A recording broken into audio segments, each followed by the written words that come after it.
Assalamualaikum warahmatullahi wabarakatuh. Alhamdulillah. Alhamdulillahilladzi ja'ala al-laila libasa wa ja'ala an-nahara ma'asha. Ashhadu an la ilaha illallah wa ashhadu anna Muhammadan 'abduhu wa rasuluh. Allahumma salli wa sallim ala nabiyyina Muhammadin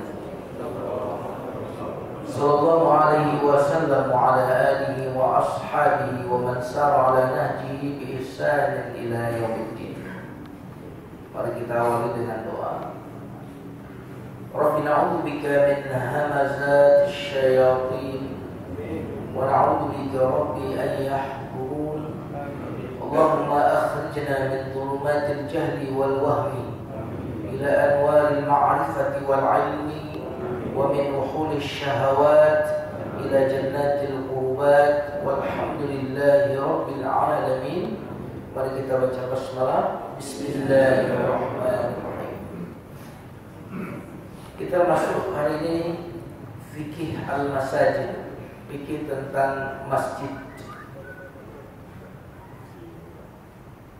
Mimma ikhtasallahu bi hadhil ummah an ja'ala lahal ard tahuran wa masjidan. Di antara kekhususan yang didapatkan oleh umat kita, umat Islam, Allah menjadikan untuk umat Islam ini bumi, yang bumi ini adalah tahuran, suci, makanya bisa mensucikan juga. Wa masjidan, dan bumi itu boleh dijadikan untuk tempat sujud atau untuk dilakukan sholat dimanapun kita berada. Abu Dzar berkata, saya pernah bertanya kepada Rasulullah, kata Abu Dzar, ya Rasulullah, wahai Rasulullah, ayyu masjidin wudi'a fil ardi awwalan, masjid apa yang pertama kali dibangun di muka bumi ini? Lalu Rasul menjawab al-Masjidil Haram, yaitu Masjidil Haram. Qulta tsumma ay, kemudian apa setelahnya ya Rasul? Kemudian Rasul menjawab tsummal Masjidil Aqsa, kemudian Masjid Aqsa. Qultu kam bainahuma, berapa jarak antara dua masjid itu? Bangunannya maksudnya lamanya pembangunan antara yang satu dengan yang lain. Kemudian Rasul menjawab arba'una sanah, 40 tahun. Kemudian Rasulullah SAW meneruskan, aynama adrakatka shalah fasalli fa huwa masjid. Di mana saja masuk waktu salat, maka salatlah kau di tempat itu, karena tempat itu adalah masjid. Itu berarti kemudahan bagi umat ini. Ya, jika tidak ada satu masjid di sebuah lokasi, sebuah tempat, dia sholat di mana dia berada. Ini suatu kemudahan. Sekaligus bumi itu tahuran, suci, ya, dan mensucikan. Makanya para wanita kalau di Arab itu seringkali pakaiannya panjang sampai terseret ke tanah. Pernah bertanya kepada Rasul, seorang sahabiah, terkena kotoran ya Rasul, bagaimana itu? Kemudian Rasulullah menjawab, jika dia terkena kotoran maka tanah itu akan mensucikan. Nah, kita ini juga tercipta dari apa? Tanah. Tanah itu suci nggak? Suci. Berarti kita ini suci atau kotor bahan dasar? Suci atau kotor? Suci. Kenapa dinajiskan kalau suci? Kenapa dikotori dengan iri dengki? Kenapa kita kotori dengan makanan yang haram? Padahal Allah telah menciptakan kita dari bahan yang suci. Kita diciptakan dari tanah, boleh juga disebut dari tanah, boleh juga dari air, ya kan? Mimma, air itu juga suci, betul nggak? Makanya bahan dasar penciptaan kita tuh dari dua hal yang tersuci di permukaan bumi. Yang pertama adalah air, yang kedua adalah tanah. Subhanallah, menunjukkan bahwa dari penciptaannya saja kita memang dari bahan yang suci, karena tugas kita di muka bumi ini juga tugas kesucian, tugas yang mulia. Mari kita lanjutkan. Fadlu binaiha, keutamaan membangun masjid.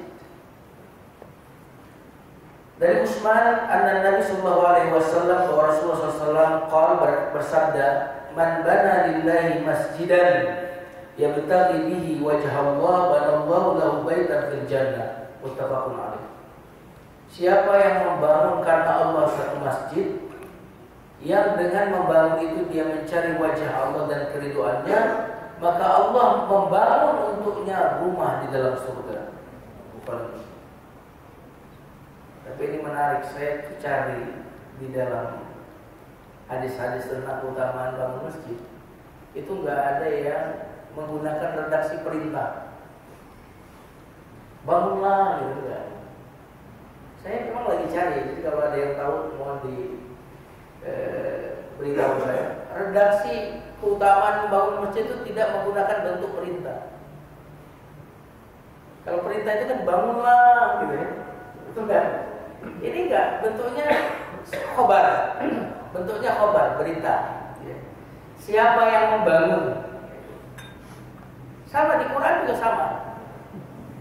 Dalam surah At-Taubah ketika berbicara tentang memakmurkan masjid, juga redaksinya enggak menggunakan redaksi perintah. Bangunlah masjid, tidak. Innama ya'muru masajidallah. Sungguhnya yang memakmurkan masjid hanyalah begitu. Dan tidak akan ditemukan dalam hadis maupun dalam Al-Quran bentuk masjid yang harus kita bangun itu seperti apa. Ya. Bahkan kalau kita baca hadis yang berikutnya, ya, man bana lillahi masjidan walau kamabhasi qutatin libaydiha banallahu lahu baitan fil jannah. Siapa yang membangun masjid karena Allah, meskipun hanya sebesar sangkar burung yang diperuntukkan untuk telurnya, sampai seperti itu, maka Allah membangun untuknya rumah di dalam surga. Sampai menunjukkan kesederhanaan, ya, kecil, ya, itu di mata Allah ya akan dibuatkan untuknya rumah di surga. Sekali lagi tidak ada penjelasan bentuk masjid itu harus seperti apa. Ini menarik, ya. Karena yang banyak itu justru yang disebutkan ketika berbicara tentang masjid itu orang yang memakmurkannya yang dibicarakan, bukan masjidnya. Oke, coba kita cek misalkan di dalam surah At-Taubah. Innama ya'muru masajidallah. Sesungguhnya yang memakmurkan masjid itu adalah man amana billahi wal yawmil akhir, yang beriman kepada Allah dan hari. Terus wa qamas shalah, mendirikan salat, kemudian wa atas zakat, kemudian wa lam yakhsha illa Allah, adalah orang yang tidak takut kecuali kepada Allah. Ba'asa ulaika yakunu minal muhtadin. Semoga orang itu termasuk orang yang diberi petunjuk. Yang dibicarakan kriterianya itu adalah orang yang memakmurkannya, bukan masjidnya. Makanya heran kalau di sebuah kampung nggak ada masjid, heran. Kenapa? Orang nggak disebut kok kriteria masjid itu harus beton, harus apa? Iya kan? Berarti bisa dengan bambu, bisa, ya kan? Kayu, bisa. Saking mudahnya. Tetapi yang perlu dibicarakan adalah orang-orang yang membangun masjid itu. Seakan-akan apa? Kalau kamu udah bangun orang-orangnya, maka masjid mau seperti apa itu menjadi mudah. Nah, ya.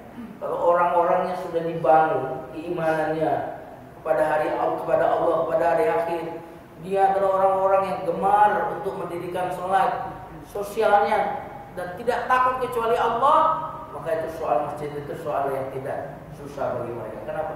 Tinggal tunjuk mau dibangun di mana, tinggal tunjuk mau seperti apa. Nggak kayak sekarang masjidnya dulu yang dibangun, ya, bangunnya bertahun-tahun sampai gagal jalan, ya, karena bikin kerencengan gitu kan, tinggal jalan itu, betul nggak? Itu harus pamit dulu tuh sama yang pakai jalan. Setelah jadi kosong, ya, seperti bikin keranda jenazah begitu kan. Betul nggak? Ayo kita bikin keranda jenazah, ayo klaster ini. Yang nggak mau nyumbang, nanti kalau mati jalan sendiri. Ya orang pada nyumbangnya. Nggak cukup juga bikin kerencengan untuk keranda jenazah. Sudah jadi nggak ada yang mau duluan. Jangankan yang muda, yang tua aja nggak mau duluan. Sama kayak bangun masjid begitu, udah jadi aja pada nggak mau ke depannya, pada nggak mau pergi ke masjid. Bapak sekalian yang dimana?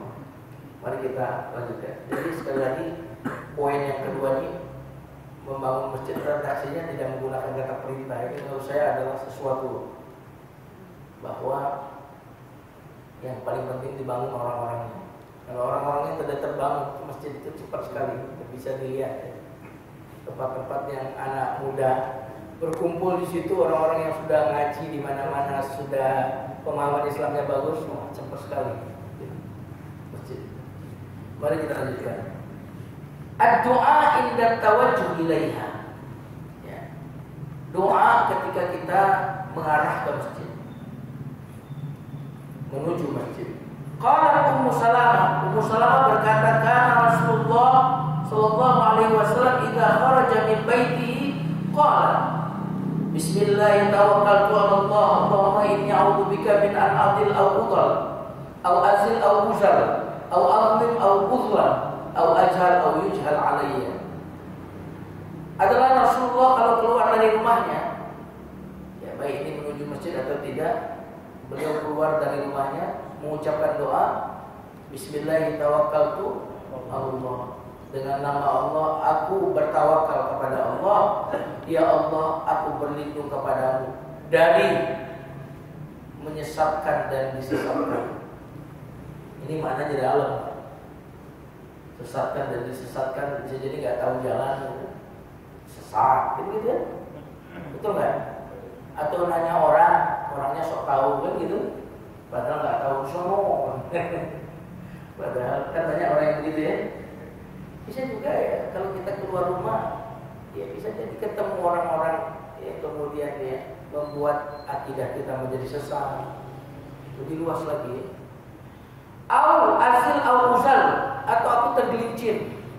Au usal, tergelincir. Ya kalau kepleset, kalau pakai jalan kaki, kalau mobil, wah itu luar biasa ini doanya. Au aslim au uslam, aku berlindung kepadamu menjadi aniaya aku, jangan sampai aku orang yang zalim atau dizalimi. Au ajhal au yujhal alayya, aku jangan sampai aku orang yang menjahili atau dijahili. Ini doa yang jarang kita hafal. Kita tahunya doa itu Bismillah tawakkaltu, terus la haula wala tanya, ayo doa pergian apa? Itu doanya doa balik. Kalau doa bepergian itu banyak, dan saya merenungi doa bepergian itu indahnya luar biasa. Saya pernah naik pesawat, di pesawat itu ada dua doa, versi Islam, versi non Islam. Gitu pertama coba. Bapak baca versi non Muslim doanya dengan versi Islam, itu feel-nya lain sekali. Wah, ini kelihatan kalau ini wahyu gitu, kalau ini karangan manusia. Ya. Coba kita lihat, perhatikan ya. Sekarang ini berbicara tentang doa keluar rumah, baik menuju masjid atau tidak. Ya. Allahumma inni as'aluka fi safarina hadza al-birra wa taqwa. Ya Allah, aku memohon kepadamu di perjalanan ini kebaikan dan ketakwaan. Wa minal amali ma tardha. Aku memohon agar kau mengaruniakan kepadaku amal yang kau ridhoi. Terus kemudian apa? Allahumma hawwin alaina fi safarina. Ya Allah, mudahkan perjalanan kami. Watwi anna bu'da, buat terasa pendek jalan. Pendek dan tidak itu soal mindset, soal perasaan, ya kan? Betul nggak? Masjid ini jauh-jauh Al Hakim ini Pak. Saya heran dengan ketua DKM yang meninggal almarhum dulu ya, Pak Garuda, Pak Karyadi, almarhum. Saya kan baru tahu rumah beliau itu setelah beliau meninggal. Jauh subhanallah. Tapi bisa sholat itu kenapa? Hatinya dekat. Yang dekat-dekat sini belum tentu bangun Pak. Betul nggak? Dan banyak di sini saya lihat yang jauh rumahnya. Ya. Buat wi'anna buat dekat jaraknya, buat terasa dekat jaraknya. Kalimat berikutnya ini yang menggugah saya. Ini luar biasa ini dua perjalanan. Allahumma antas sahibu fis safar. Ya Allah, Engkau adalah sahabatku di dalam perjalanan. Ini kalimatnya menggunakan kata sahabat kepada Allah itu menarik sekali. Friend gitu, itu seakan-akan hubungan kita dengan Allah, bukan hubungan atasan dan bawahan. Ya, bukan hubungan yang yang terlalu formalitas. Hubungan yang sifatnya itu birokrasinya luar biasa gitu. Tapi hubungan yang sangat dekat, yang mudah. Ya Allah, Engkau sahabatku dalam perjalanan. Bapak merasakan ya? Kalimat itu tuh luar biasa. Jadi, ya Allah, Engkau sahabatku dalam perjalanan. Allah. Jadi kita mengatakan kepada Allah, Allah itu sahabatku.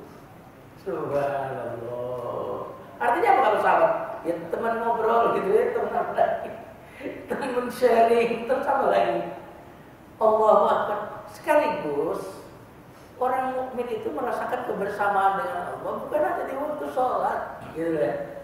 Bukan hanya di waktu di masjid, tetapi dia merasakan kebersamaan dengan Allah itu bahkan dalam perjalanan. Itu adalah wilayah spiritual. Dalam perjalanan itu adalah merupakan suatu rutinitas yang tidak lepas dari Allah Subhanahu wa Ta'ala. Itu menarik sekali doa itu. Allahumma antas shahib. Kalau Allah yakin ada Allah sih semua kita yakin ada Allah, betul nggak? Setuju nggak? Apalagi kalau sudah terpojok pasti yakin sama Allah kan? Makanya yang bilang Tuhan itu ada di pojok kan? Kalau udah terpojok baru ingat Tuhan. Bapak sekalian yang dimuliakan Allah. Jadi apalagi kalimat berikutnya, wal khalifatu fil ahli. Ya Allah, Engkau sahabatku di perjalanan dan wakilku di rumah. Allahu Akbar. Allahu Akbar. Ya, sekaligus dia di waktu yang sama sedang bersama kita di perjalanan, sekaligus dia sedang menjaga keluarga yang kita tinggal. Subhanallah. Nikmat apa lagi yang akan kita dustakan? Ya kan? Mau ketemu atasan aja susahnya bukan main. Birokrasinya luar biasa. Apalagi kemuliaan yang kita miliki. Punya Tuhan yang maha kaya, maha perkasa, maha segalanya. Kita adalah makhluknya yang lemah, tapi kita bisa menemuinya kapanpun kita mau, dan kita yang menentukan pertemuan. Cukuplah itu sebuah kemuliaan. Kok jadi bengong ngantuk atau apa nih? Cuacanya ya agak-agak gimana gitu ya? Agak-agak romantis cuacanya. Makanya saya juga agak romantis di pagi hari ini baca. Bapak sekalian yang dimuliakan Allah, mari kita lanjutkan. Dari Anas, beliau berkata, Rasulullah SAW bersabda, "Man qala idza kharaja min baitihi." Siapa yang berkata atau berdoa ketika keluar dari rumahnya, Bismillah tawakkaltu 'ala Allah wala haula wala quwwata illa billah. Siapa yang mengatakan itu, yuqalu lahu hasbuka. Hasbuka, Allah mencukupi. Hasbi Allah itu. Udita, engkau pasti diberikan petunjuk. Kufita, engkau pasti dicukupi. Wukita, engkau pasti dilindungi. Watanaha anhu syaitan, dan syaitan pun akan lari darimu. Ini kalau kita baca doa ini ada semacam jaminan keselamatan. Kamu dicukupi. Kita ini kebanyakan lupa. Ada juga yang saya ajari doa begini. Ustaz, saya udah doa sebagaimana Ustaz sarankan sesuai hadis Nabi. Tapi waktu itu saya catat dari motor Ustaz, kata dia gitu. Gimana itu Ustaz? Nah,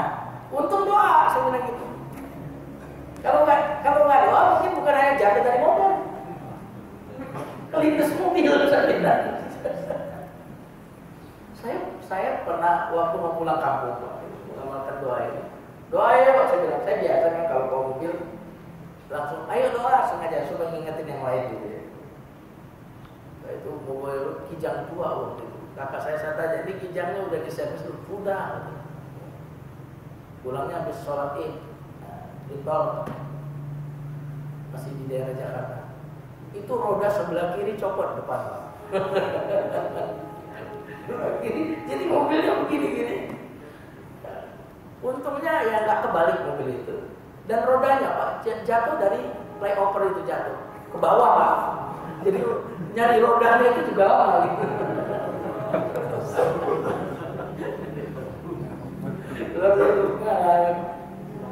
Ya, ketika saya juga sama. Kan udah doa tadi ya, udah doa dari servis. Saya bilang itu karena doa. Saya bilang kita jadi begini. Kenapa? Coba kalau di tengah hutan kayak begini. Tengah hutan. Karena itu memang nggak bisa kita perbaiki sendiri, harus ke bengkel. Akhirnya ya kita diseret oleh petugas. Pas keluar pintu tol itu ada bengkelnya Hyundai. Hari ini lebaran Pak, Hyundai. Pak, bisa nggak kita bantuan ini? Waduh, dia langsung lagi bisa Pak, kita bantu semua. Dan itu cara buka bengkel. Subhanallah, nah itu saya bilang, coba jangan-jangan kita nggak sampai kampung kalau nggak doa. Subhanallah, ufita, udita, ukita. Ya, makanya saya bilang, pemberian Allah itu bukanlah kemuliaan, tapi ujian. Musibah itu bukan pengharaman, musibah itu adalah perlindungan. Nah, betul nggak? Setuju nggak? Musibah itu perlindungan. Bapak lihat lampu merah itu, ya lampu merah itu kalau Bapak lihat sebagai aksesoris bahaya buat Bapak. Tapi lampu merah itu kalau kita katakan itu adalah jaminan keselamatan bagi kita, nah, beda kan? Sama-sama lampu merah. Setuju tidak? Mobil itu diciptakan untuk apa? Untuk berjalan kan? Untuk bergerak kan? Aneh diciptakan rem. Rem itu bertentangan dengan tujuan diciptakannya mobil. Betul nggak? Tapi rem itu buat apa Pak? Buat keselamatan kita. Kita ini diciptakan untuk dirahmati. Kita ini diciptakan untuk dibahagiakan oleh Allah. Nah, kok bisa dikasih musibah? Musibah itu adalah remnya.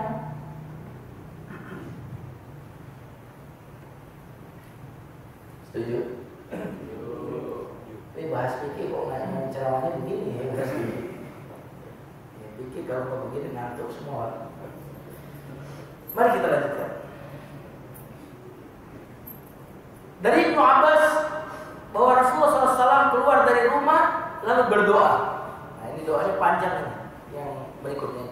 Allahumma ja'al fi qalbi nura, fi basari nura, fi sam'i nura, wa an yamini nura, khalfi nura, wa fi asabi nura, fi lahmi nura, fi dam'i nura, wa fi sya'ri nura, fi bashari nura. Allah, ya Allah jadikan di hatiku cahaya, di penglihatanku ada cahaya, di pendengaranku cahaya, dari kananku cahaya, dari belakangku cahaya, saraf-sarafku ada cahaya, di dagingku ada cahaya, dalam air mataku ada cahaya, di dalam rambutku ada cahaya, di dalam kulitku ada cahaya.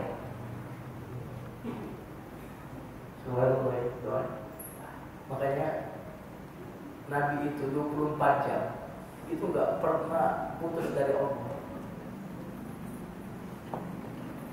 Kata para ulama, itulah makna Iqra bismi rabbikal.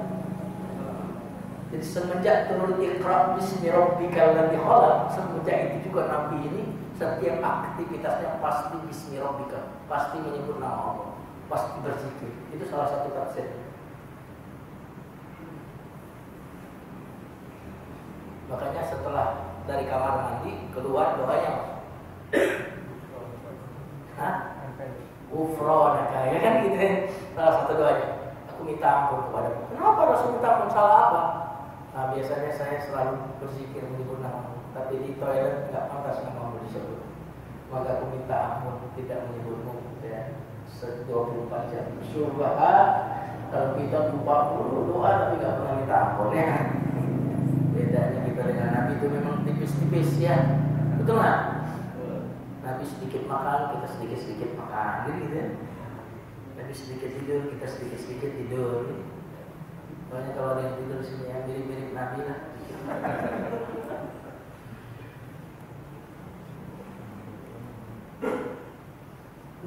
Mari kita lihat.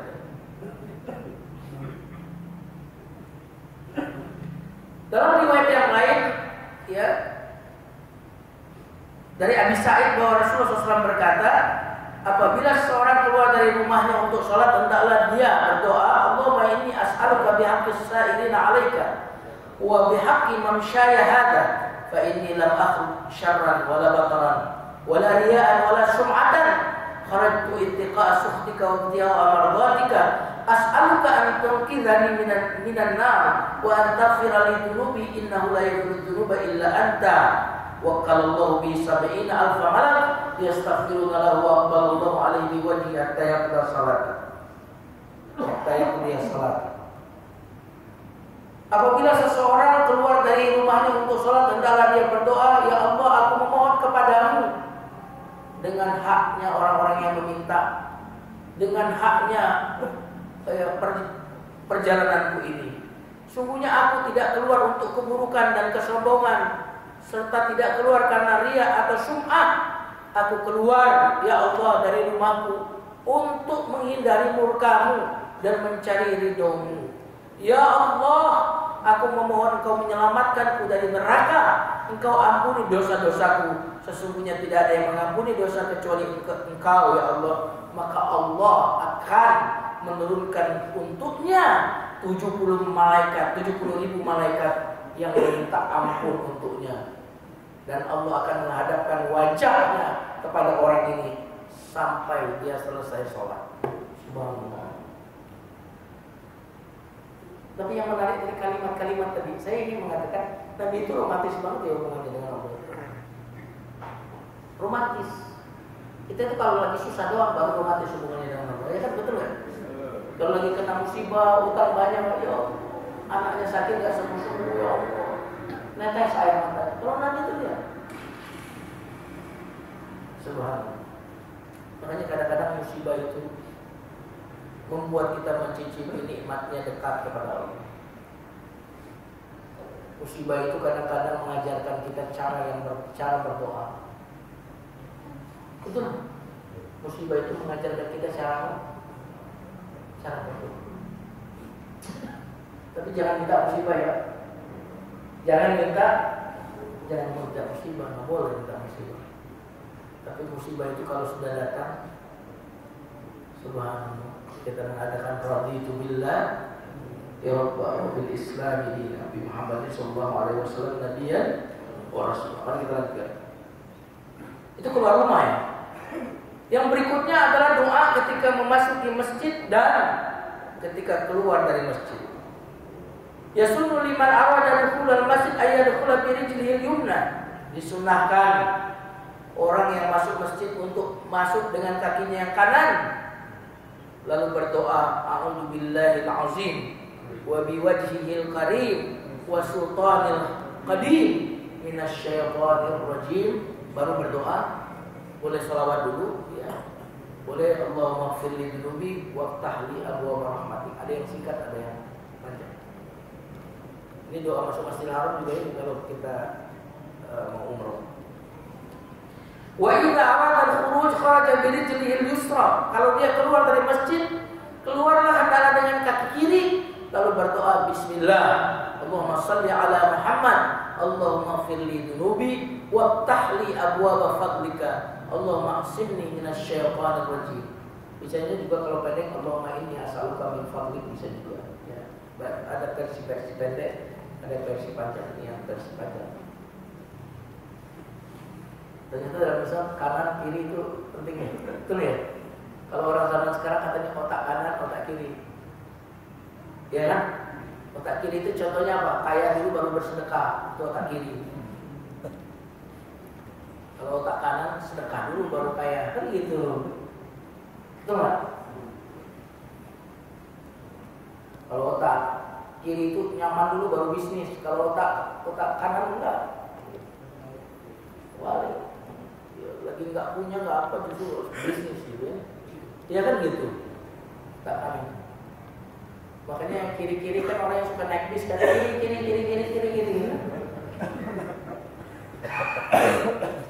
Yang kanan-kanan biasanya naik mobil pribadi gitu ya. Ya pokoknya itu ada tafsir seperti ada otak kanan otak kiri. Bapak sekalian nanti bolehkan tadi doanya itu ya. Kemudian keutamaan berjalan ke masjid. Hadis yang diriwayatkan oleh Syaikhan Bukhari Muslim, man ghada ila al-masjid wa raha adda Allahu lahu jannah nuzulan ka kullama ghada wa raha. Siapa yang pergi ke masjid dan kemudian pulang darinya nanti, maka Allah menyiapkan untuknya di surga hidangan setiap dia pergi dan setiap dia pulang. Hidangan. Banyak orang pergi ke masjid itu dapat hidangan. Nah, kalau bapak belum merasakan hidangan itu berarti bapak belum merasakan nikmat ke masjid. Bagi orang yang sudah biasa ke masjid dia merasakan hidangan itu. Betul nggak? Nggak bisa diceritain tapi subhanallah, nggak bisa diceritain nikmat. Orang yang pergi ke masjid sepanjang hari bahagia dia. Jadi bahagia itu sederhana. Pergi ke masjid. Betul nggak? Betul sekali. Sekali aja ya. Nah ini menarik nih. Ini menarik. Ini saya ingin memotivasi bapak-bapak ibu untuk ke masjid. Dari Abi Sa'id bahwa Rasulullah SAW bersabda, "Idza ra'aitumur rajula ya'tadul masjid fashhadu lahu bil iman." Ini menarik sekali. Kata Rasulullah SAW, apabila engkau melihat seseorang yang biasa pergi ke masjid, maka berikanlah kesaksian kepadanya bahwa dia itu orang beriman. Seakan-akan kalau orang enggak pernah ke masjid, kamu jangan bersaksi kalau dia beriman. Jadi kalau ada orang meninggal kira-kira gitu, apakah dia orang baik? Lihat dulu ke masjid enggak dia. Oh iya ke masjid, ya orang baik kan gitu. Betul nggak? Ada buktinya. Orang baik kok nggak ke masjid, ya kan lucu. Betul nggak? Pencinta harta perginya ke mall, betul nggak? Pencinta akhirat perginya ke mana? Ke masjid. Makanya pernah saya sampaikan, Pak, Rasulullah ketika pergi ke Madinah, yang dilakukan pertama apa? Bangun masjid, betul nggak? Itu artinya apa? Orang mukmin dan masjid itu seperti ikan dengan air. Saya sudah pernah bilang, ikan tuh nggak bisa keluar dari air. Gelisah dia. Jadi kalau ada orang muslim tinggal di tempat yang nggak ada masjidnya, nggak gelisah, itu aneh. Saya ulang lagi, aneh.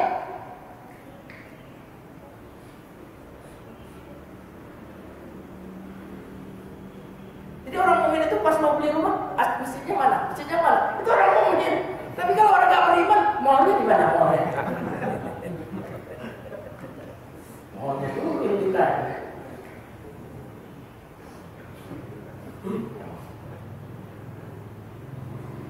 Bapak, ibu sekalian nanti mau ketemu. Apa dalilnya? Nah, ini bukan tanpa dalil. Dalilnya adalah firman Allah dalam surat Taubah itu.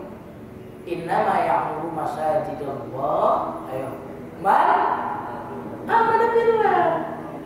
Sesungguhnya yang memakmurkan masjid itu hanyalah orang yang beriman kepada Allah. Berarti sesuai dengan hadis Nabi tadi, siapa kamu kalau melihat orang rajin ke masjid, maka berikanlah kesaksian kalau dia itu beriman.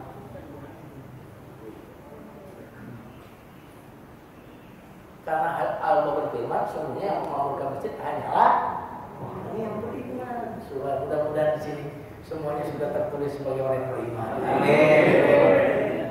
Allah indah sekali ya.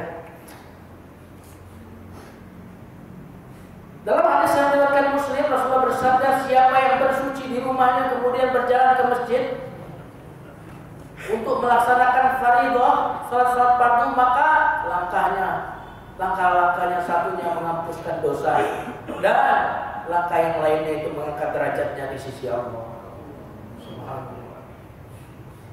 Hadis riwayat Tabrani, Rasulullah bersabda, masjid itu rumahnya setiap orang yang bertakwa. Al-bait al-masjidu baitul kulli taqiyyin. Allah. Ini berarti perlu dipersaksikan kalau orang pergi ke masjid itu bertakwa. Al-bait al-masjidu baitul kulli taqiyyin. Masjid itu rumahnya setiap orang yang bertakwa. Wa taqabbalallahu liman kana al-masjidu baita, dan Allah menjamin siapa yang menjadikan masjid sebagai rumahnya, maka Allah akan menjamin birrauh, kebahagiaan. Warahmah, mendapatkan rahmat. Wal jawaz ala sirat ila ridwanillah ila jannah, dan Allah akan menjamin orang ini yang seakan-akan masjid itu rumahnya. Itu berarti apa? Susah dia pisah dari masjid. Kira-kira gitu. Selalu hatinya terkait dengan masjid, Allah jamin dia mampu menyeberangi jembatan sirat di akhirat nanti. Subhanallah. Orang nggak pernah ke masjid jatuh dulu itu dari sirat.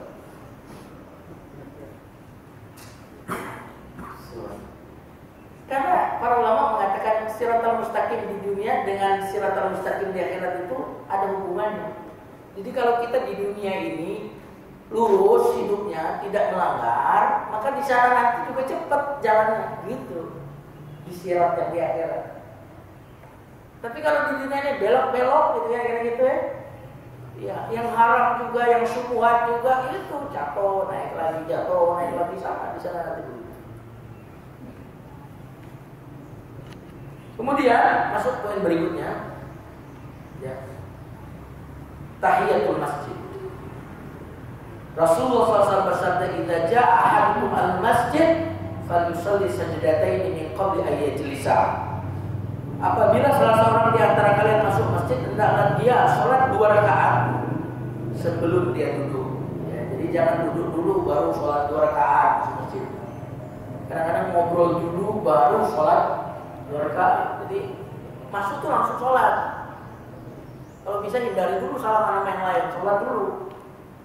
Baru salaman sama yang lain. Kenapa? Ya itu adab masuk rumah kan salaman dulu. Ucapin assalamualaikum dulu. Assalamualaikumnya kita ke masjid itu ya itu tadi tahiyatul masjid. Ada hadis yang ingin saya sampaikan di sini, Pak. Menarik. Ya, ini bagi yang suka berpergian ya. Hadis ini mantap. La tashuddur rihal illa ila salasati masajid.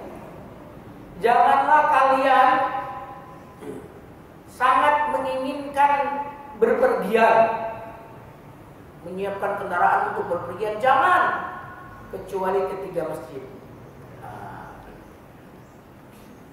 Yaitu Masjidil Haram, kemudian yang kedua Masjid Nabawi, dan yang ketiga adalah Masjidil Aqsa. Itu berarti apa? Perjalanan seorang muslim itu dari masjid ke masjid. Ya, dibuka dengan masjid, ditutup dengan masjid. Coba, gimana Allah nggak siapkan kita untuk menjadi orang bertakwa? Pagi-pagi dibuka dengan masjid, betul nggak? Siangnya ke masjid, asarnya ke masjid, maghribnya ke masjid, tutupnya. Subhanallah, memang kita kan udah dirancang untuk masuk surga, saya bilang. Yang merancang itu sudah Allah.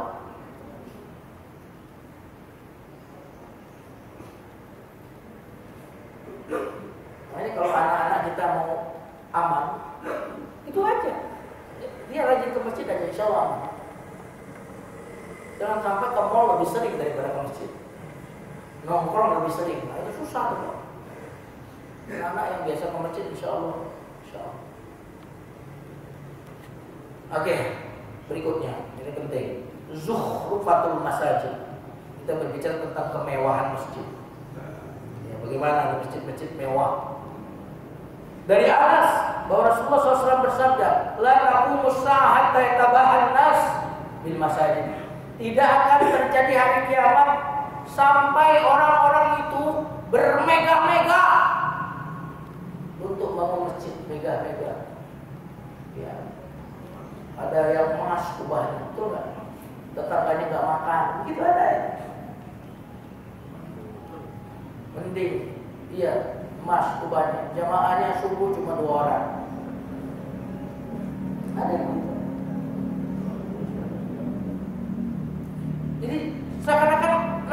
Dia ingin kita itu hanya sekedar bentuk luar, kita harus substansial. Jangan cuma bentuk luar gitu, keren masjidnya tapi sepi jamaah.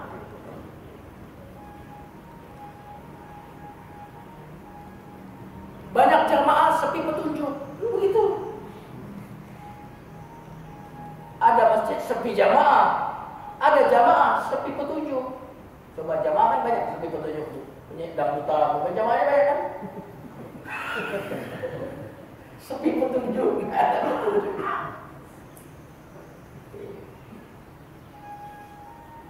Sekaligus kadang-kadang ini penting juga, masjid mewah. Saya perhatikan kalau di sini, insya Allah enggak. Saya udah lama ngajar di sini kan. Ini masjidnya megah, semuanya mewah, segala macam. Tapi mohon maaf, ya marbut-marbutnya nggak diperhatikan kadang-kadang. Mohon maaf. Kita tidak pernah berpikir apakah layak yang kita berikan untuk yang ngurus masjid ini, yang marbut-marbutnya yang nyapuin. Kita ini nyaman ini, merasakan nyaman, bersih. Itu karena mereka yang tidak terlihat itu. Insya Allah kalau disini mau kan. Ini saya bukan ada pesanan, bukan. Pas memang kebetulannya kok tiba-tiba. Karena saya kan keliling masjid banyak. Ada yang sudah punya keluarga, ada yang tumpuannya adalah menjadi tumpuan keluarga, kemudian bersihin masjid begini. Kita banyak orang-orang yang seperti itu Pak tidak kita perhatikan. Kalau Ustaz nggak usah diomongin, rata-rata orang merhatiin. Kenapa? Ustaz nggak perhatian aja jadi sumber perhatian di depan itu. Kan gitu, betul nggak? Tapi kalau orang-orang di belakang layar, itu di belakang layar Pak, itu seringkali tidak kita perhatikan. Sama, kita itu sering tidak perhatikan istri kita, karena istri kita tuh di belakang layar.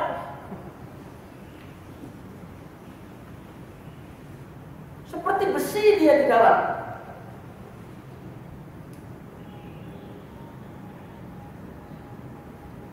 Makanya kita sering kali abai terhadap istri. Ya, pakaiannya, pokoknya keluhannya jarang kita lihat. Ya, karena memang istri tidak tampak. Sama persis marbut tukang sapu kita. Itu perlu kita coba kita lihat lagi apakah ini sudah pantas atau tidak. Mulia sekali mereka itu. Setiap orang yang sholat di sini semua mereka dapat pahala dari sholat yang kita lakukan. Ya, gitu ya Pak. Insyaallah ya. Pas kebetulan aja di sini. Ya siapa tahu lupa kan gitu ya, betul nggak? Siapa tahu. Kemudian mari kita lanjutkan sedikit lagi. Dari Ibnu Abbas Rasulullah bersabda, "Ma'umirtu bitasyidil masajid." Aku tidak diperintahkan, ya, kata Rasulullah, untuk memegahkan masjid. La tusahrifunnaha kama sahrafatil yahud wan nasara. Kalian akan memewahkan masjid, tempat-tempat ibadah itu sebagaimana Yahudi dan Nasrani memewahkannya. Dan hadis terakhir, ya, bahwa Umar memerintahkan untuk bangun masjid lalu berkata, "Aqimin nas minal matar." Bangunlah masjid dengan cara jangan sampai orang itu kehujanan. Wa iyyaka an tuhammar au tusaffar fatattilun nas. Jangan sampai masjid itu kalian, kata Umar apa yang mewarnai masjid dengan warna merah atau warna kuning, karena itu akan membuat manusia terfitnah. Karena kelihatan glamor gitu, kelihatan ngejreng gitu, seperti itu. Tapi ini pendapat Umar, ya, bukan hadis ya. Artinya kalau hadis itu mutlak. Kalau pendapat sahabat, kalau memang tidak sejalan dengan hadis, baru kalau sejalan ya kita ikuti. Ini pendapat. Dan semua ulama sepakat bahwa perkataan selain Rasulullah bisa diterima, bisa ditolak. Yang harus diterima perkataan Rasulullah SAW. Tetapi saya pikir ini maknanya luar biasa. Kita ambil substansinya. Umar mengatakan ini jangan bermegah-megah, jangan bermegah-megah dalam soal bangunan. Yang penting adalah isinya, majelis taklimnya seperti ini nih yang perlu kita perhatikan. Kajiannya, memakmurkannya, ada TPA, ada TK dan seterusnya. Itu yang penting. Wallahu a'lam bishawab. Silakan kalau ada yang mau bertanya. Ya, Pak Bayu ada Pak Agus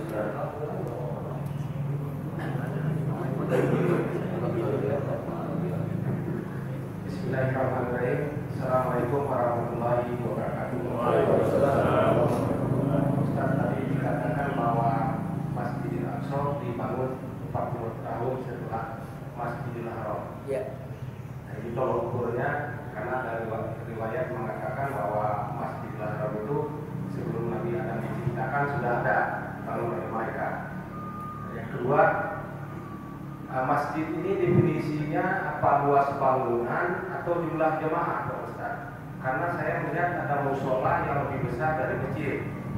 Terus pertanyaan berikutnya, ada suatu namanya masjid jami itu Pak Ustaz, tapi jumlah jemaahnya waktu mau sholat jemaah itu kurang dari 20. Nah itu apakah sholat jemaahnya diteruskan atau gimana Pak Ustaz? Terima kasih. Assalamualaikum warahmatullahi wabarakatuh. Ya. Jadi masjid yang pertama kali dibangun adalah Masjidil Haram, kemudian Masjidil Aqsa, jaraknya 40 tahun. Tapi jangan definisikan itu bangunan fisiknya, ya, bukan, jangan definisikan bangunan fisiknya. Kalau bangunan fisiknya kita bisa tahu riwayatnya. Apa nama tanggalnya, direnovasi oleh siapa, itu tahu. Tetapi itu memang diperuntukkan untuk ibadah, kira-kira menjadi tempat khusus untuk ibadah. Itu maksudnya, bukan pembangunan visi yang ini, bahwa luas sebuah tempat tertentu, batas tertentu yang khusus diperuntukkan untuk masjid, kira-kira. Nah, itu yang dimaksud dengan dibangun pertama kali itu di situ. Makanya Nabi Ibrahim itu ketika ditempatkan di Mekah itu dijelaskan di dalam Al-Quran, wa idh bawwa'na li Ibrahim makanal bait. Dan ingatlah ketika kami jelaskan kepada Nabi Ibrahim adalah tempat rumah Allah. Jadi Nabi Ibrahim itu diberitahu ini tempatnya. Baru kemudian Nabi Ibrahim diperintahkan untuk meninggikan. Nah, wa idh yarfa'u Ibrahimul qawa'ida. Jadi Nabi Ibrahim diberitahu ini rumah Allah tuh ini, wahai Ibrahim, ya. Setelah itu Nabi Ibrahim diperintahkan untuk apa? Meninggikannya. Karena cuma Nabi Ibrahim yang diberitahu. Kalau nggak ada tanda-tanda ketinggian, ini tanda-tanda bangunannya, orang lain nggak tahu. Maka Nabi Ibrahim pun meninggikannya. Wa idh yarfa'u Ibrahimul qawa'ida. Jadi yang meninggikan itu Nabi Ibrahim. Tapi peruntukannya bahwa ini untuk masjid adalah Allah. Nah, gitu ya. Nabi Ibrahim meninggikan itu. Ya, sampai berbekas loh kelamaan Nabi Ibrahim itu di situ. Kenapa? Karena Nabi Ibrahim meletakkan batu di situ. Meletakkan batu itu supaya apa? Supaya maksimal apa namanya beliau. Jadi beliau itu orang yang maksimal dalam beribadah. Maka berbekas. Ya. Sampai berbekas kaki itu sampai seperti itu. Kemudian yang kedua adalah batasan masjid, ya, dengan musola. Musola itu istilah orang Indonesia sebenarnya. Ya, istilah orang Indonesia aja. Tempat yang lain nggak ada istilah musola. Ya, masjid aja. Mungkin ada masjid yang kecil, ada masjid yang besar, sesuai dengan keluasannya. Ya, keluasan di Indonesia aja istilah musola. Di Mesir nggak ada istilah musola. Semuanya masjid. Cuma memang kalau kecil dia nggak dipakai untuk Jumatan, bukan karena tidak sah salat Jumat, bukan. Tapi karena keterbatasan tempat, ada masjid yang lebih besar, gitu seperti itu, ya. Jadi, ya ketika mendengar kata musola, ya bayangkan saja masjid sudah selesai permasalahan. Karena musola itu hanya istilah orang kita, Sebenarnya musola itu tempat sholat dari sisi kebahasaan, masjid tempat sujud, ya sama-sama dia juga sebenarnya. Ya, cuma apa namanya, beda nama sama substansi, gitu kan? Namanya beda. Saya di Mesir dipanggil Jumhur, di Indonesia dipanggil Jumhar. Orang ini juga, gitu. Ya, jadi itu soal nama saja. Nah, peruntukan sebenarnya musola sah untuk masjid, untuk sholat Jumat sah. Masjid sah. Di mana ada tempat yang sah kita sholat, maka sah untuk sholat Jumat. Adapun para ulama mensyaratkan jumlah-jumlah, itu lebih banyak pendapat daripada hadis. Kenapa saya katakan pendapat? Karena pertama kali sholat Jumat itu dilakukan, kebetulan saja jumlahnya sekitar 40 orang. Kebetulan, tapi tidak ada redaksi yang mengatakan apabila tidak sampai 40 orang tidak boleh, tidak ada begitu. Bahwa kami dulu pertama kali sholat Jumat, jumlah kami dihitung oleh sahabat, kebetulan saja jumlahnya 40. Nah, tapi ingat ada, sehingga karena itu ada sebagian ya mensyaratkan jumlah 40, tapi itu kesimpulan saja, bukan redaksi hadis yang secara jelas mensyaratkan 40 gitu ya. Oke ya. Sehingga kita yang mensyaratkan 40 ikut pendapat hadis enggak apa-apa, berarti dia mengadu tadi. Tapi secara redaksional hadisnya betul-betul tidak ada yang mengatakan bahwa syarat sholat Jumat itu 40 orang, apabila tidak sah, ada. Yang ada adalah kami dulu sholat Jumat dan jumlah kami itu redaksinya. Jadi sahabat menceritakan tentang sholat Jumat pertama kali serta menghitung jumlah saat itu, sehingga itu dijadikan syarat oleh sebagian, bukan berarti hadisnya mensyaratkan seperti itu. Jadi sholat Jumat itu 4 orang, 3 orang sah.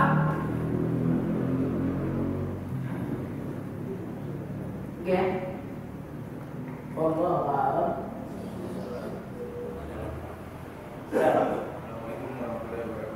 Waalaikumsalam warahmatullahi wabarakatuh. Karena Ustaz tadi menyinggung kesejahteraan marbot, saya mau bertanya, apakah bisa kesejahteraan marbot itu diambil dari marbot? Ya, apakah apa namanya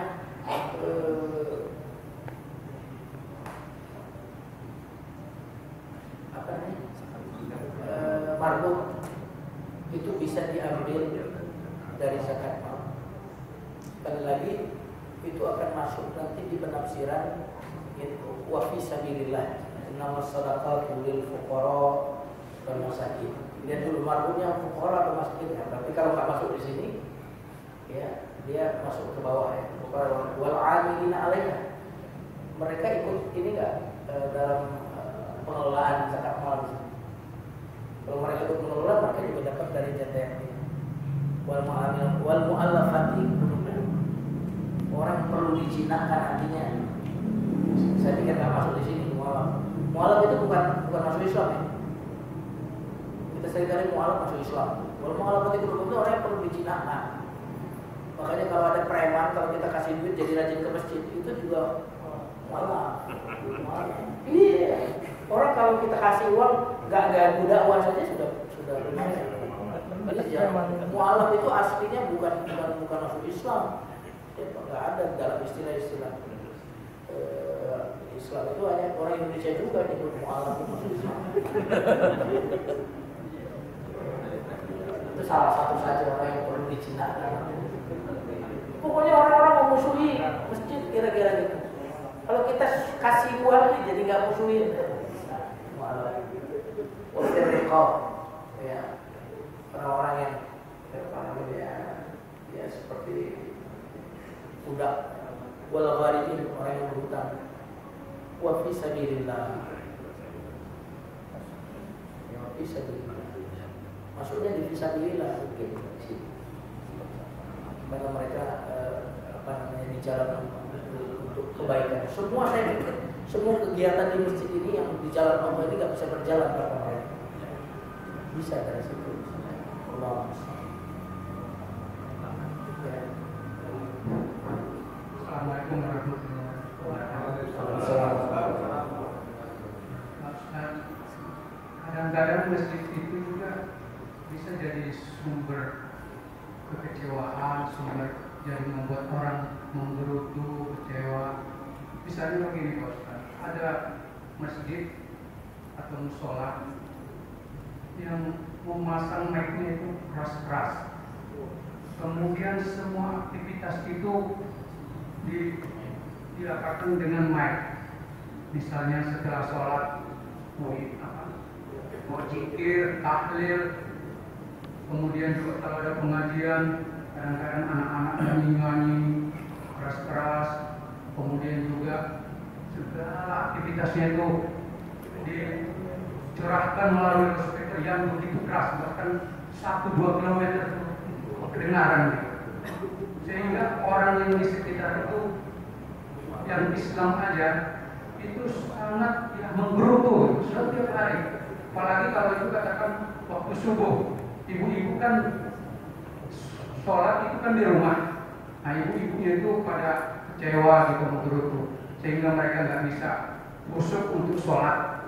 Nah apalagi kalau misalnya hari biasa ada acara pengajian, di sebelahnya ada kantor yang memerlukan orang konsentrasi, atau di rumah orang yang perlu orang ketenangan gitu. Itu yang Islam aja sangat begitu kecewa. Apalagi yang bukan Islam. Bisa kita bayangkan, terus terang kalau mereka jujur, kadang-kadang mereka sumpah serapah kepada kita. Katanya Islam itu membawa rahmat lil alamin, tapi nyatanya begini. Nah gitu ya. Jadi menurut saya kadang-kadang itu kan menurunkan citra Islam, merusak citra Islam dengan alasan syiar. Syiar itu saya kira sesuatu hal yang membuat orang itu tertarik, menarik, bukan membuat orang itu kecewa, menggerutu. Ya, mohon pendapat. Assalamualaikum warahmatullahi wabarakatuh. Bagus sekali pertanyaannya, dan itu memang fakta, ya, fakta di lapangan seperti itu. Itu namanya masjid tidak ramah lingkungan.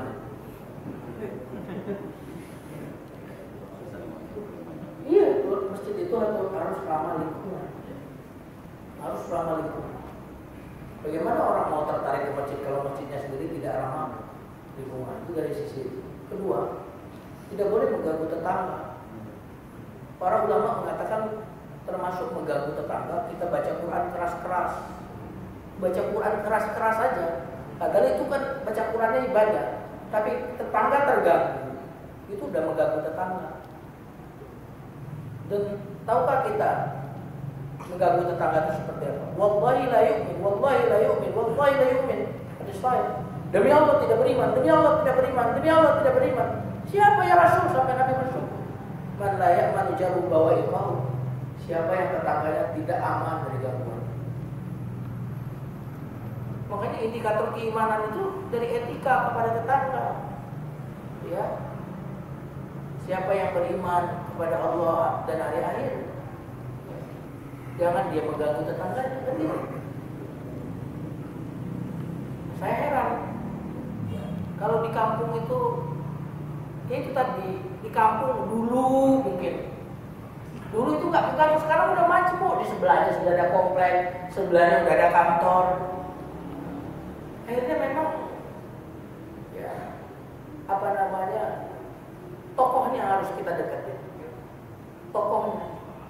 Tapi tokoh-tokohnya ini kadang-kadang, ya, makanya kebenaran itu tidak dilihat dari tokoh, tapi tokoh itu dilihat melalui Al-Quran, benar nggak dia itu penting sekali.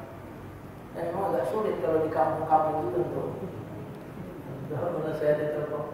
Termasuk saya bilang, bukan soal tidak boleh minta di jalan, tapi orang yang meminta di jalan itu sudah mengambil hak orang lain.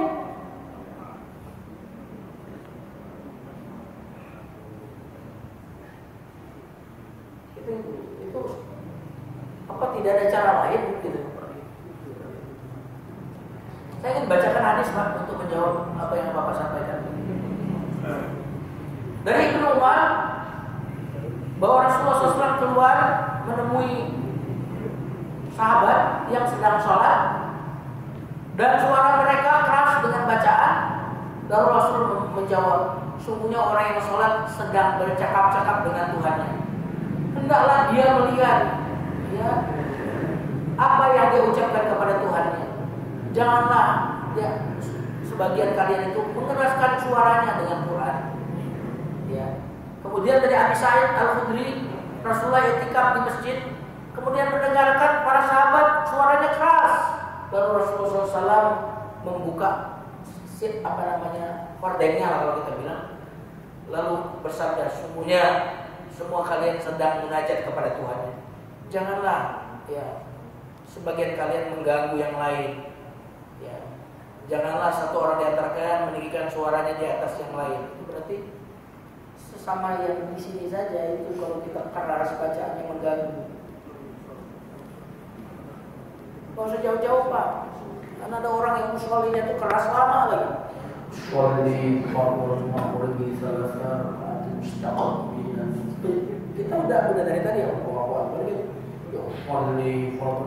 Saya sedang tidak membahas musollinya. Maksudnya suaranya itu dikeraskan lama lagi kita terganggu sekali musolli.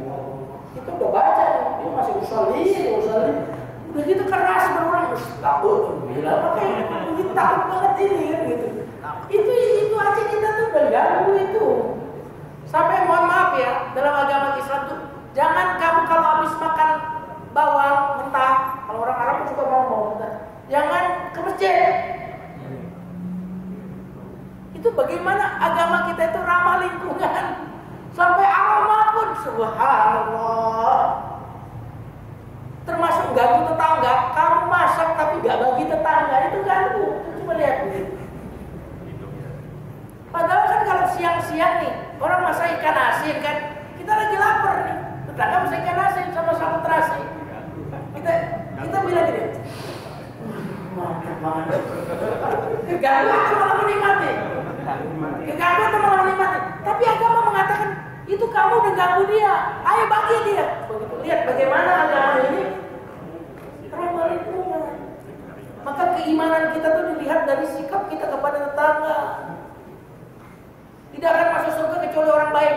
Ya Rasul, bagaimana saya tahu saya orang baik? Kata Rasul, tanya tetanggamu. Kalau tetanggamu bilang kamu baik, itu kamu orang baik. Kalau tetangga kamu bilang kamu tuh bukan orang baik, berarti kamu bukan orang baik. Bayangkan Pak, tetangga itu dia bisa beli rumah di tempat lain Pak, tetapi dia mau memilih mau dekat kita Pak. Padahal bumi ini luas. Ayo. Ini jawabannya. Saya juga gemes banget. Pak, itu ada soalnya orang pindah rumah gara-gara itu Pak. Saya kenal orangnya. Waktu orangnya rajin ke masjid juga. Kenapa Bapak pindah? Bapak rumahnya kan gede banget itu Pak. Ada 1000 meter rumahnya. Bebas banjir lagi rumah. Namanya Pak Khairudin. Kerjanya di itu ngurusin batu bara itu Pak. Duitnya banyak banget. Itu pindah terus terang sama saya. Saya pindah tuh gara-gara itu Ustaz. Itu tuh nggak siang nggak malam sholat di kampung itu. Pindah. Itu rajin banget. Makanya selain azan dan qomat, suaranya ke dalam aja.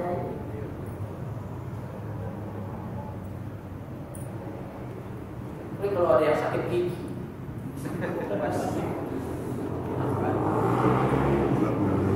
makanya ada itu sebentar sini. Makanya awaitan dari siapa dia? Dia sholat.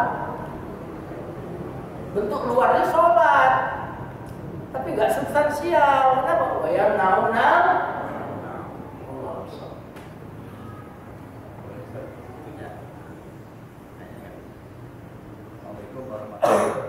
Waalaikumsalam warahmatullahi wabarakatuh. Ada kira-kira Ustaz kriteria katakanlah buat tadi mendirikan masjid jarak antara satu masjid dengan yang lain itu Ustaz. Jadi saya pernah lihat tuh di kampung tuh hanya sekitar 150 meter ada masjid yang sama-sama besar gitu. Terus saya tanya kenapa masjid berdekatan seperti ini? Dia bilang rupanya tuh mereka bersaudara terus berkonflik sehingga bikin masjid baru gitu Ustaz. Itu kira-kira bagaimana Ustaz dan dalilnya nggak Ustaz? Ya. Sebenarnya tidak ada kriteria. Sebenarnya sesuatu yang bersifat etis itu kan, ya, itu etika. Etika itu kan sesuatu yang lebih dewasa, kedewasaan, etis itu kan, gitu kan. Ya seperti gini aja lah, kita buka warung bakso di sini. Ya. Ada nggak undang-undang yang dilarang untuk jual bakso lagi di sebelahnya? Nggak ada. Tapi kalau orang itu dewasa, kira-kira itu cuma butuh perasaan saja sebenarnya. Para ulama mengatakan perasaan itu katanya indera yang paling rendah. Jadi perasaan itu indera yang paling urutan pertama, indera. Cukup dengan menggunakan perasaan saja gitu. Sehingga agama sudah tidak mengatur jarak. Itu cukup kamu punya perasaan nggak sih kamu? Ya gitu kan. Itu bukan berarti boleh, tetapi tadi pakai perasaan saja itu sudah cukup. Gitu. Apalagi kalau pakai logika berpikir itu cukup lagi. Nah sehingga ya tadi ya, tidak ada memang ketentuannya, jaraknya tidak ada, tetapi tidak ada secara tertulis, tetapi secara etis ya pasti ada, secara etis ada. Kadang-kadang hukum dan etika itu lebih dewasa etika loh Pak. Contohnya Bapak naik mobil atau naik kereta api, Bapak duluan dari pagi semuanya dapat tempat duduk. Duduk Pak. Nggak lama ada nenek-nenek di depan berdiri. Nenek-nenek minta duduk. Pak, saya kan udah tua Pak, tolong saya duduk. Bapak boleh nggak nolak? Bu, saya dari pagi sengaja di depan tempat duduk Bu. Secara hukum Bapak boleh, nggak ada larangan, tapi secara etika nggak beretika. Nah, makanya ada di zaman Nabi namanya masjid diror. Jadi kalau udah dari awal persaingan itu namanya masjid diror itu, persaingan untuk menyaingi masjid yang lain, untuk menghancurkan masjid lain, itu namanya masjid diror. Zaman Nabi itu pernah di. Nah makanya Pak, sekali lagi jangan apatis dengan kekuasaan yang gini-gini. Perlu anggota dewan yang agak ngerti agama untuk mengatur yang begini-gini Pak, supaya ada undang-undangnya. Betul nggak Pak? Ya, kita nggak apa-apa nggak jadi politik praktis, saya juga enggak. Saya juga nggak calon juga enggak saya.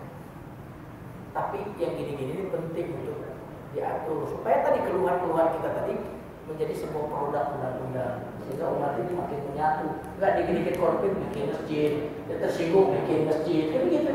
Ada aturannya gitu loh. Ya, ini penting ya. Wallahu a'lam bishawab.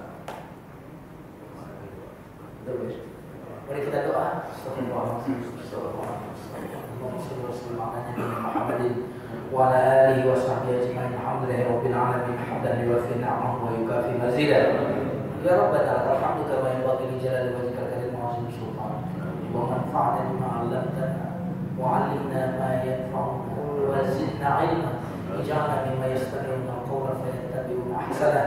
Arinal haqqa haqqan warzuqna ittiba'ah. وأرنا الباطل باطلا وارزقنا اجتنابه. سبحانك اللهم وبحمدك نشهد أن لا إله إلا أنت نستغفرك ونتوب إليك. سبحان ربك رب العزة عما يصفون وسلام على المرسلين والحمد لله رب العالمين. والسلام عليكم ورحمة الله وبركاته.